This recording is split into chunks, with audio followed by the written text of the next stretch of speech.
Welcome to the Finding the Magic podcast, where books come alive. I'm Tricia Copeland, a fiction author and host of this show. If you love books, finding great reads, and hearing about the story behind the story directly from the authors, this is the place for you. Whether you like fantasy, science fiction, dystopian, or romance titles, I think you'll find something to love in my playlist. Listen in to discover something magical about a book or two today.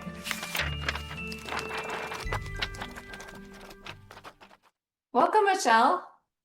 Thank you for having me. Super excited to have you today. I have Michele C. Hollow. She is the author of Jurassic Girl, The Adventures of Mary Anning, the mother of paleontologists. And this is a middle grade book for kids ages 8 to 12, correct? Yes. Tell me a little bit about the book and Mary's story. Okay. I work as a journalist and I mainly write health and I write a lot about animals. I'm a big animal lover. And a few of my readers a while ago told me about Mary Anning and I had never heard of her. She's well known in the UK. Last year they came out with a Mary Anning postage stamp out there. The fact that this girl, this was in 1811, discovered this 17-foot fossil that no one knew what it was. This was at a time when extinction was a new concept because people believed species did not die out. And obviously they did. And she came from a very poor family. When she was 5, her father gave her a lot of his tools, sharp implements to take the dirt off the fossils, and taught her how to fossil hunt. They lived in the poor part of town. Her father was not an upholsterer. He was a cabinet maker, and he didn't love his job. If he had his desires, he would be at the beach, at the seaside, every day fossil hunting. But he taught Mary how to fossil hunt, and it sounded like, from the research I've done a lot of digging because I work as a journalist, as I said, and I know research is like my favorite part of the process. And I I read a couple of books about her. The Fossil Hunter was very, very helpful. And I had learned that her home was turned into a museum. It's the Lyme Regis Museum, and they have a Mary Anning wing, which is about 3-4 years old. So I reached out to the researchers there and asked if I could send them questions, and it was going a lot of back and forth with my many, many questions. And they were very kind. They answered everything. So. Oh, neat. That's great. So tell me a little bit about the book and what part of her life it spans. I focused on her first major fossil find before finding the 17-foot Ichthyosaurus. It's part fish. It translates to lizard fish. And her home was on the Jurassic Coast in the UK. She had, before this, found small little fossils that they could be animals or plant fossils that she sold to tourists to earn money and help support her family. She said they were very, very poor. And I had learned that they ate a lot of porridge. It was very rare to have meat in their meals. And she really did help support her family. And at age 12, that's the area that I focused on. Right before that and up through her major fossil find, she finds this major fossil. And first she finds the head, and then she finds the body. And she, with the help from her brother James as well, he was a few years older and he worked as an upholstery apprentice. He helped her, but she was the one that uncovered it, and the fossils buried in the hills, in the cliffs of Lyme Regis. But when she found it, a lot of the men in the scientific community said, "Oh, no, it's impossible. You're a girl, you're poor." Women were not well known in science back then. And it's interesting because I've given a few book talks at schools, And some of the kids, like fourth and fifth graders, come up to me at the end. I'm not kidding, with fists raised. These are girls, fists raised, saying girl power, because they know now that sometimes things can be difficult if you want to advance as, female. So that is tough. But I loved her story. I loved Mary's story, and I wanted to tell it. And I did. As I said, I read The Fossil Hunter. I sent lots of questions to the researchers at the Lyme Regis Museum. I just read about dinosaurs and ichthyosaurs, and it's fascinating. It's nice when you're working on something and you're constantly learning. That's what I liked about journalism. It's kind of like being in school full time all the time, because there's always something to learn. And just interviewing people, I'm usually on the other side of this, and I'm more comfortable that way. And I just like asking questions and finding out, why do people do what they do. It's fascinating to me. And she was pretty spunky. And when the men in the scientific community, especially the head, Georges Cuvier of the Geological Society in London, he was like, nope, it's impossible. This girl couldn't have done this. And he sent some scientists to interview her. She was incredibly smart. And she became friends with an older woman. There was like maybe 9-10 year age difference, Elizabeth Philpott, who was an amateur fossil hunter. And she was well-to-do. She had a lot of connections. She knew a lot of the men in the Geological Society. And she helped Mary fight to get the recognition that she deserved. What was disappointing, and especially for her, was when she sold the fossil to this man in town, he got credit in the scientific journals as the founder. So she had to prove that it really was her. Interesting. Mm-hmm. Yeah, that's disappointing that she had to fight for that credit, but I'm glad that she did and that you were able to write a book about her. I think I saw that you've written a number of middle grade books. Is that kind of your passion for that age group? I like that age group. I find that the kids are very interested. I've done a lot of the books that I've done were works for hire. So I got hired to write a story about, like I wrote a book about careers that you could have with animals. Again, big animal lover out here.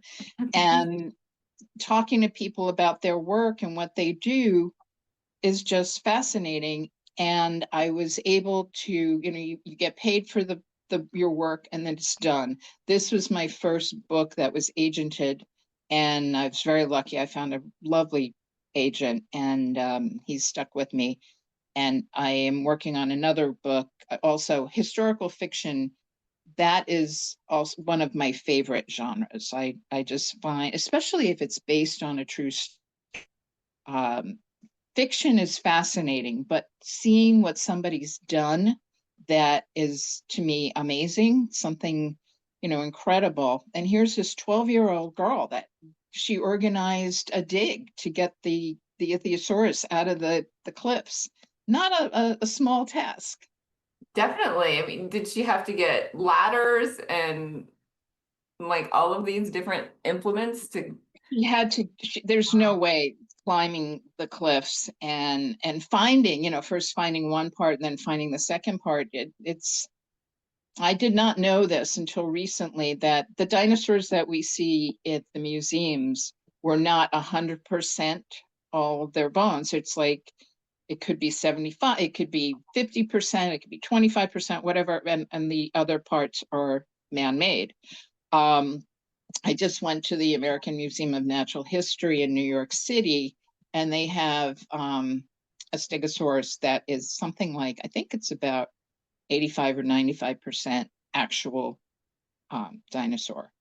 So, And it seems like sometimes they might even take things from different places and put them together, right? I mean, that's possible. Mm-hmm.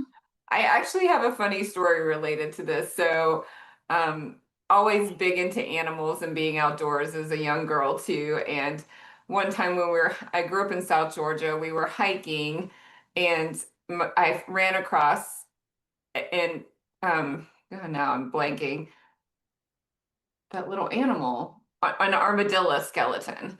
So, and it was mostly there, like the spine was there and lots of ribs were there and the head was there and it was all kind of just laid out perfectly. And they were pretty clean bones. So I took them and I cleaned them up and I wired them all together, but it wasn't quite complete. So my mother, being the amazing person that she is, she Mhm. actually got an armadillo off the side of the road. Wow. She buried it like in a plastic bag, thinking it would kind of decompose and then we could have all the bones. The problem came, you have to wait a long time for an armadillo to decompose. Mhm. So, like the next year, we unburied it and it was still like a lot of meat on it and it smelled horrific, as you can imagine. And I decided, Mom, it's okay. I don't need this. It's not like in the movies where the next scene No, is full of yeah, bones. that was my brush with being a paleontologist. Mhm. It's a fascinating field. I got to write an article for, I occasionally write for us health columns for Next Avenue. It's a website online that covers elder health and caregiving. And I got to interview a paleontologist about taking your grandkids on a geological tour and going fossil hunting. And this woman, she's originally from South Jersey, and she said every kid loves dinosaurs. I mean, my kid, I don't know if you could see this. This was one of his toys when he was little. Um, you know, dinosaurs are really important to children. And then we go through a phase and we learn about them in school for a short while, very, very, maybe a couple of weeks in elementary school. And then we move on to other things and we forget. And this paleontologist told me she went to New Jersey. It was close to New York at one of the museums, the Science Museum, where they had this onyx dinosaurs. And she just fell in love with dinosaurs all over again and decided she was going to major. She was in high school at the time. She was going to go to college and become a paleontologist. And she's now living out in Montana. And she is a paleontologist. And she was telling me about her worst day on the job. She said, you're out in this huge field, huge field, and it starts to hail. So you cover yourself with this blue tarp, and then she finds these bones, these dinosaur bones, and she said, these are her words, "Dag nabbit, how am I going to lift this out of here? These are huge." So she marked the site and got a crew to come and pick up the bones. But I thought, can you imagine being at work and having that be your worst day? Well, at least she found some bones. At least it was worth it to be out there, right? That is fantastic. That is such a good day. That is a great day. That's amazing. Yeah. So the fact that Mary Anning was out there on the beach, rain or shine, she loved the sea. Like her father had to teach her, like you can't stay out there all day. And also when the tide comes in, you have to get out of the way. And then there are falling rocks, and she just had to be very careful. She had a dog named Trey, and the dog always accompanied her. And her friend Elizabeth Philpott also came with her occasionally, or they met at the beach. And she just loved digging. She knew what to look for, which is pretty amazing because, you find a rock and how do you know there's something in there? You're lucky if there's a piece sticking out, but there's a chance that it's not. So she was looking to see that, yes, this is a real fossil. And she was able to support her family by selling fossils. And did she do that all her life? Yes, she later on discovered other creatures. Uh, this was her passion. That's why she is known as the mother of paleontology, because she did do this, and she never left Lyme Regis. But there, I mean, it's the Jurassic Coast. There, that's where a lot of the dinosaurs and water creatures live. So she was able to make earn a living and do what she loved. Because, you know, it would, in the best of all possible worlds, it would be great if we could all do what we love. Yes, yes, definitely. It sounds Mhm. like you have created that for yourself as a journalist and now fiction author. And you said you're working on another book. What is that project? Yes. It's also historical fiction. I don't know if you know Stubby. He was one of the first service dogs in who served in World War One. Oh, I knew nothing about, you know, just the basics about the war. I just never followed war or watched war movies. Um, he was found at a base camp in Connecticut. Actually, it was Yale University's area, right on Yale University, which was a base camp because at the beginning of the war, when the Americans got involved, there were base camps set up all over the country. And J. Robert Conroy went to enlisted, and he would walk from his first day on at base camp. He would walk to the mess tent, and there would be a bunch of stray dogs outside. You know, they were hoping to catch the scraps from came out with food. And Conroy really fell in love with this dog. He was very attached to the dog. So when it came time for him to deploy to France, he smuggled Stubby aboard, and this was dangerous because if the dog got found, he could have been thrown overboard. You didn't bring dogs to the war. There was talk that in the UK they were starting to train service dogs. You've heard of bomb sniffing dogs, and dogs have a better sense of smell than we do, so they can smell the gas attacks before we do. So he saved his troop many times. He captured a German spy. He saved his troop from a gas attack. He was honored by 3 U.S. presidents. His body actually is stuffed. Taxidermy is kind of freaky to me. Anyway, I just feel that way. And but if you go to the American History Museum in DC, there is an exhibit, and you can actually see Stubby's body there. And people go, they line up, and they pay homage to the men and this dog. There's also in that same exhibit is a pigeon called Chez Ami, which is dear friend, and the pigeon was would send no the soldiers would put notes on the pigeon's leg, and would send this was a way for them to get messages from one to the other. And so the pigeon is there too. And but it's I had the honor of I went to DC, and I had asked if I could, and they let me go into the archives, and I spent going through this soldier's journal and scrapbook. So I read a whole lot of newspaper articles, and read this soldier's notes, and got the names of the people that served with him. It's historical fiction, so not everything. Same thing with Jurassic Girl. I was not able to interview Mary Anning because obviously this was 1811. I wish I had a time machine, but that doesn't work. So I made up all the dialogue. And in my introduction on like the first page, it says all of the dialogue. This is based in fact, but I did create all of the dialogue because I wanted it to read like a story. I love biographies. I think they're fascinating. You learn a whole lot about people, but I enjoy reading stories more. So the historical fiction has the fact. And as I said, I was up front. The journalist in me said, no, you have to tell everybody you made this up. So, right, yeah. And especially, I mean, I think a lot of people love to learn by reading stories, and young and old, right? mhm.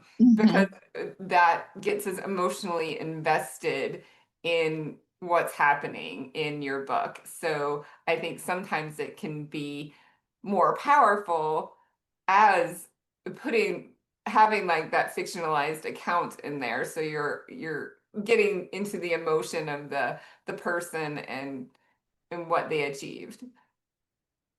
Exactly. Exactly. And is this next book also the middle grade for middle grade ages? Yes, I like that age group. Um, they're curious. They seem to be. There's nothing written about for them about this dog, about Mary Anning. The that I read about Mary Anning were for adults. I mean, anybody could read them. I just think it's important that kids know, and the fact that Mary was 12, I think girls and boys can relate. And I do have her brother in there, and Mary was a lot like her father, very responsible, but also a dreamer, where her mother and brother were more, no, no, no, we have to do this now, and we have to do it this way, and a little more rigid. And I don't mean that in a negative way.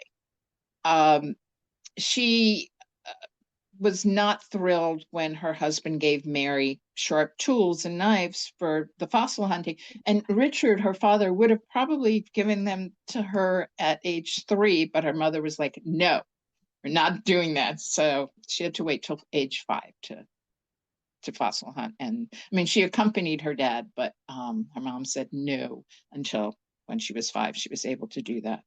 And it was Well, good. voices of reason are good in those cases. Sometimes Mhm. I don't, yeah, I'm trying to remember like when I first let my kids cut up vegetables when I was making them, right? But Mhm. it wasn't 3, definitely not 3. No. Mhm.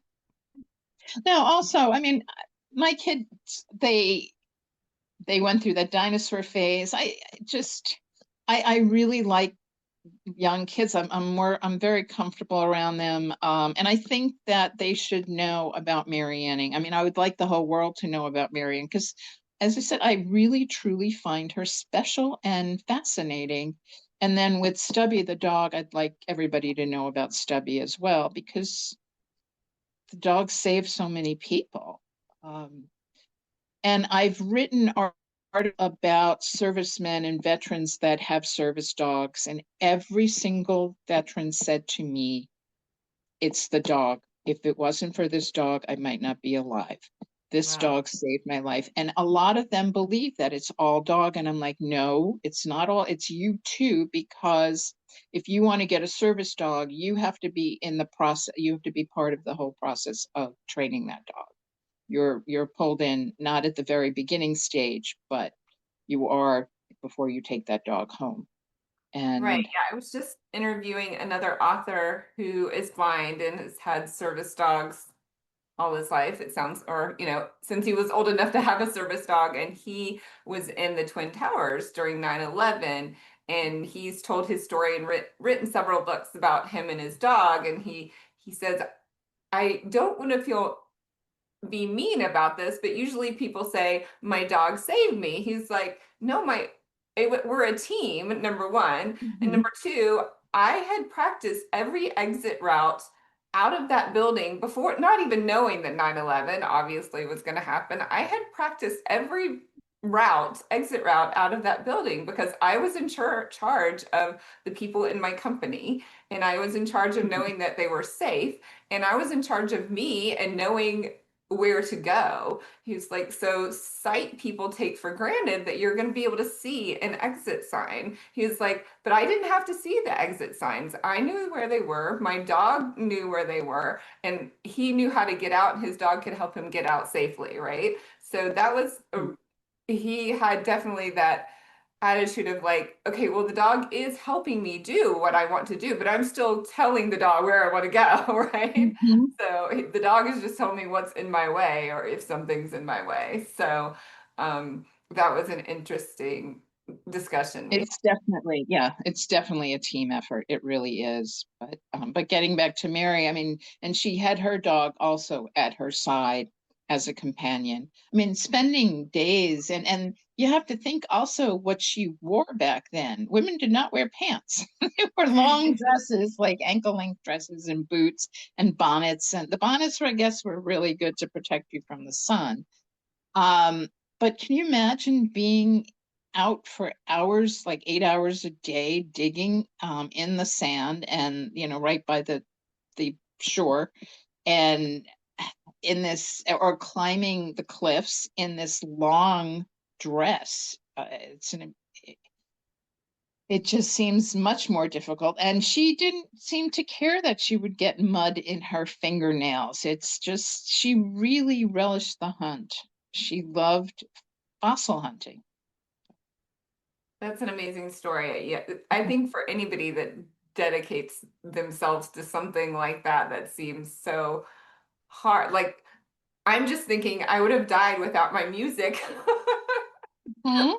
I need to be listening to music or a podcast or a book or something because my mind can't focus. So No, but it's important to have something. I mean, I have a cat, and I'm very happy. I come home and she's very affectionate, and or just going out and taking a walk, having the animals, seeing dogs on the street, or having any kind of interaction. It's important, and we know what makes us happy, and we really need to do what makes us happy. That's important. So. Well, tell everyone where we can find you and your books. The book is at bookstore. Not there, you can ask for it. It's at Barnes and Noble. It's on Amazon. It's at bookshop.org, which I love because they support local bookstores. I know it's in my local bookstore. It's wherever, if you go to the bookstore, you can order it, or at the library too. I was going to say, for parents are Yeah, going to I remember going to the library every week with my kids. So Mhm. Yeah, no, the librarians are really, really helpful out here. They are terrific. And I'm on Blue Sky a lot. I have a Facebook page. I just started Instagram, which I'm trying to figure out. What else? LinkedIn. And that's pretty much it. Oh yeah, I have a site called JurassicGirl.com.